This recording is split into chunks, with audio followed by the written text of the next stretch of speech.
I just read through Anthropic's official documentation on how to prompt Claude. If you're not using this in your workflows, you're definitely going to fall behind. I read through all the documentation so you don't have to. Here are 3 tips to get the most value, and to prove it, I'm going to update my app live right here, right now. So let's go.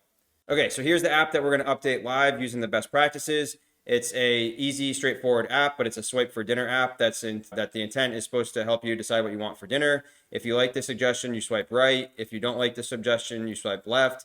And then you're paired with your partner. If you guys both swipe right on the same meals, you get prompted with matches, and then you can be on your way to making dinner.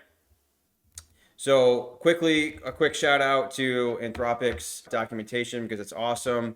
It's at the link that's in the description. But today we're going to focus on the best practices for building with Claude. And specifically, we're going to zero in on the prompting best practices. Anthropic's documentation is awesome too because they make it very easy to work with. So you have a few options. You can just copy and paste the URL into your AI tool of choice as long as it has web search, or you can copy the page. You can even copy the page as Markdown, open Markdown and save it. You can just save it to your project that you're working on, or you can just chat right in the web interface with Claude, or you can just copy and paste the entire thing in the text and paste it into your project to work through and ask questions and really dial in on certain areas. But right now, let's jump over to the project that we're working on and start working on the first tip. So let's head over to Visual Studio. Okay, so we have the dinner app open. The first thing we want to do, which is always a good idea, is to start with the init / command. So that way we get the Claude MD file up to date with everything that's been going on in the app. Okay, so now the claude.md file is updated. So let's look at what we want to try to improve today on the app. The app was intended to be extremely easy. I want simpler the better. But right now it's a little too simple and there's a few things that we can do to, I think, make the experience better. So we want to add more metadata about each of these dinner options. So things like, is it kid friendly? How long does it take to cook?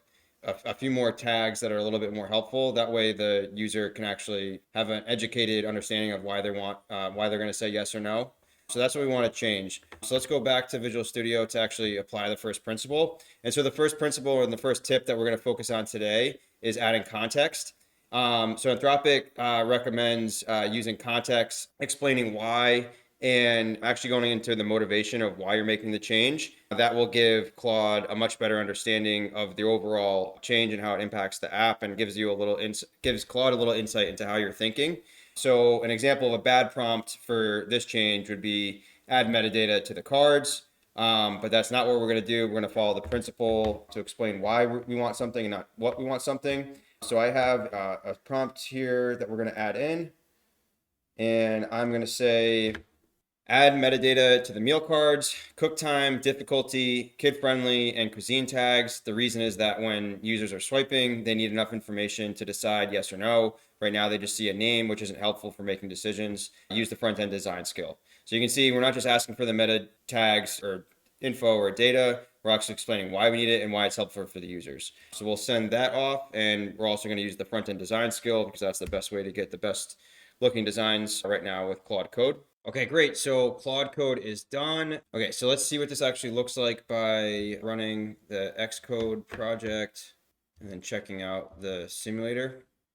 Okay, so we see now this looks cool. We have the cuisine type in the top right. So we have Italian. We have a 30-minute cook time.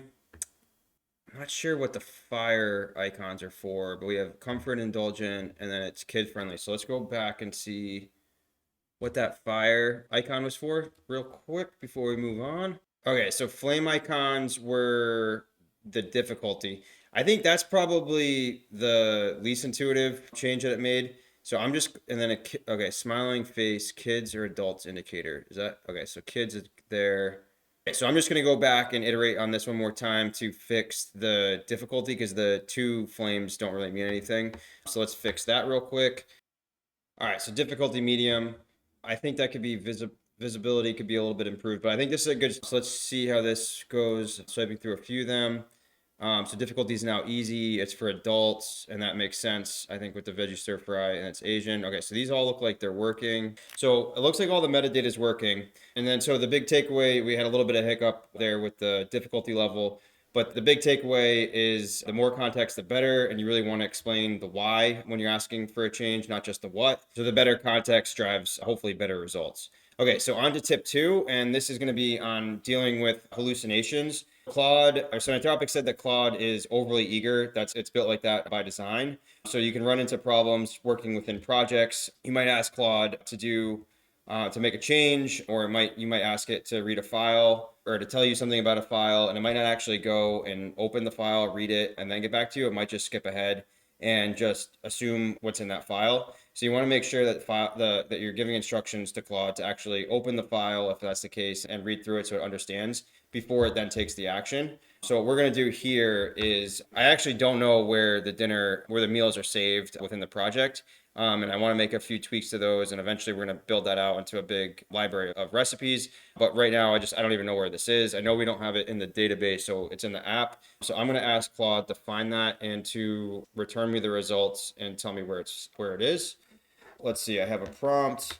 So where are the meals stored in the code base? Read the relevant files before answering. Don't guess. Give me the file name and the contents. Okay, so we have our meals are stored, it looks like, in a meal.swift file. So let's open that.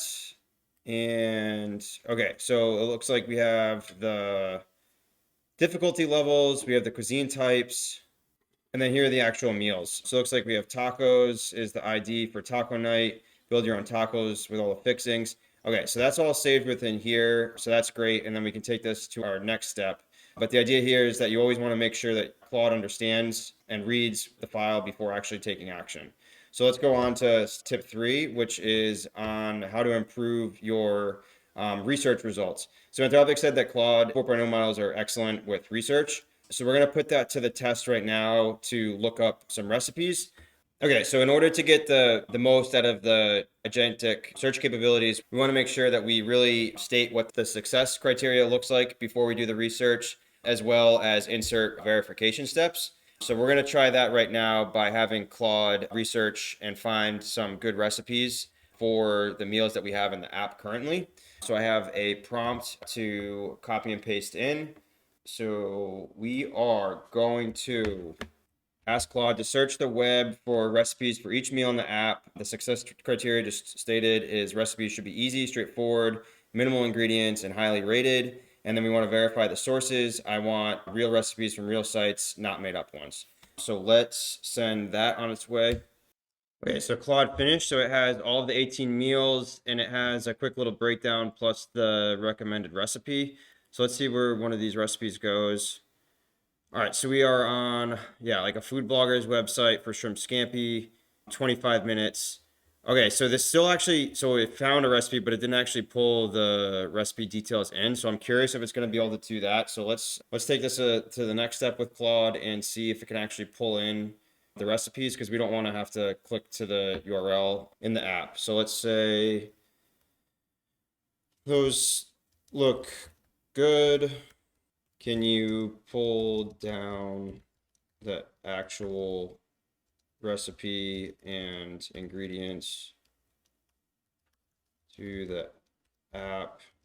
We can provide a URL to the recipe and credit, but we need the actual recipe, steps, and ingredients in the app. Okay, so we have some questions. Okay, so card access. How should users access the recipe details from the swipe card? Okay, so I was going to do this in the next step, but it looks like we're jumping ahead.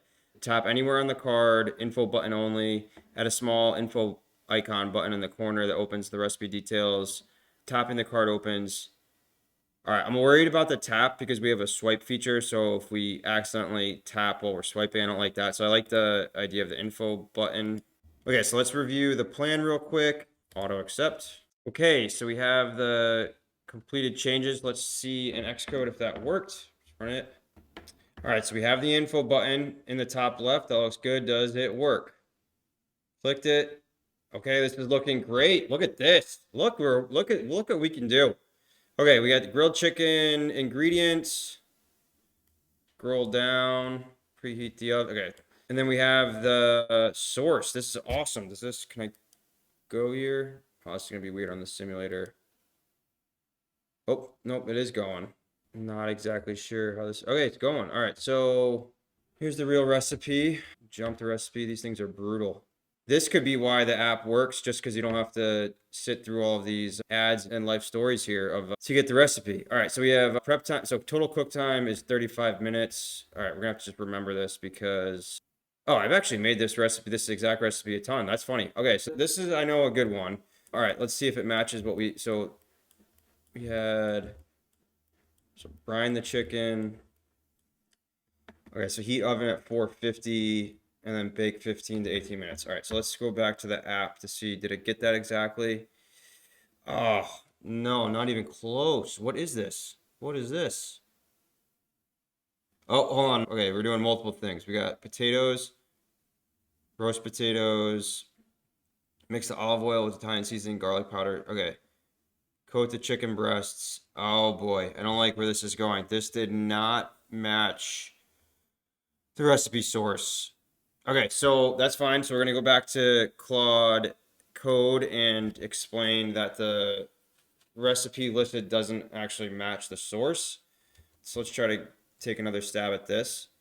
Okay, so just reviewed and it doesn't look like the recipe you detailed in the info section actually matches the recipe from the link you provide.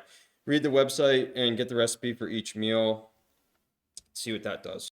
Okay, so Claude finished grabbing the recipes and now it is implementing the changes into the app. Okay, that ran. So let's run Xcode one more time and then see how it looks on simulator. Hoping to see the real recipe this time. All right, so we got the grilled chicken again. So let's see, click in the information, scroll down. Okay, so brine the chicken, this actually matches 450 for 15 to 18 minutes. Boom. Okay, so this actually matches the real source. So that's great. So that's awesome. Okay, so I really like where we are at this point with the app making those changes. So to recap, we got here by following 3 principles from the official Claude document or the official Anthropic documentation on how to better build with Claude. And we zeroed in today on 3 of the principles that were in that documentation. So 1, we wanted to add context. And the reason we're adding more context is because we want to add the why behind the ask. We don't want to provide just the what, we want to add the why. And then also we minimize hallucinations by making sure that Claude actually read and understood files before just giving us a quick answer. And then we tried to improve the research capabilities of Claude by providing the clear success criteria. And we encouraged it to verify its sources. So put all together, it's nothing that complicated. It's nothing that crazy. It's easy to find these on the documentation and to get those implemented, but it really makes a world of a difference when working with Claude Code. So I hope you liked this video. If you liked it, please leave a like. And if you want to see more videos like this, please subscribe. If you have any suggestions for the app, please leave a comment and I'll definitely take those into consideration and maybe do another video on those. And if you'd like to sign up for the app, the waitlist for the meal app is in the description below. So thanks for watching.